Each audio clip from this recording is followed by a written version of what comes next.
Symptoms of autism spectrum disorder is typically revolving around the triad of impairments, so difficulties around social communication, social interaction, and imaginative play. It also consists of restrictive and repetitive patterns of behaviour, and included in that is the hypo and hyper reaction to some sensory issues. So in terms of being very sensitive to particular sounds, to particular tastes, and how that impacts on the day-to-day living. I like the word spectrum, and I like using it when I'm describing autism as well as Asperger syndrome to people, because it gives them a slight insight into it's not black and white.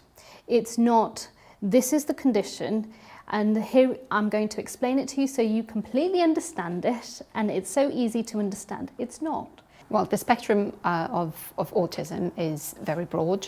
It's on the one end, it is about the children that actually function quite okay within the educational setting, although have those potentially eccentric behaviours that get picked up in terms of the social interactions, in terms of the sensory sensitivities, and function really well. So children and young people with Asperger syndrome, for instance, can do really well. They can form friendships, they can learn really successfully, but there are, at the other extreme, children with classic autism whose difficulties have got a much more significant and complex impact on their day-to-day.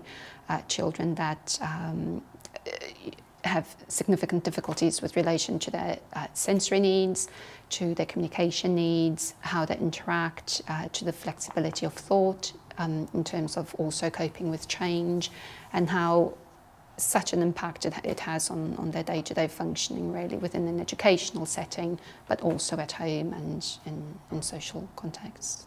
What is it really? What is autistic spectrum conditions? Yes, there is the triad of impairment. So there, we've got a rough idea of, right, so social interaction, there's a slight difficulty there. There's a difficulty with verbal and non-verbal communication, imagination, the lack of flexibility around that. But it's not as clear-cut. That's why I don't start with the triad of impairment with people when I describe or explain autistic spectrum conditions, because then they say, oh right, so that means they can't imagine. But that's not quite true. Does that mean they can't have friends? That's not quite true. So this is why it's good to start from the spectrum perspective, then explain how it is. They experience the world in a different way. It's experiencing the world in a different way, and it's looking at the world in a different way. That's what it is. It's not abnormal. It's not dysfunctional. Not really, if it's, especially if it's high functioning end of the spectrum. And that's predominantly who I work with. Majority of the individuals I work with are on the high functioning end. And so there isn't a dysfunctioning there. There isn't an abnormality there. It's simply just a different perspective to the world around them.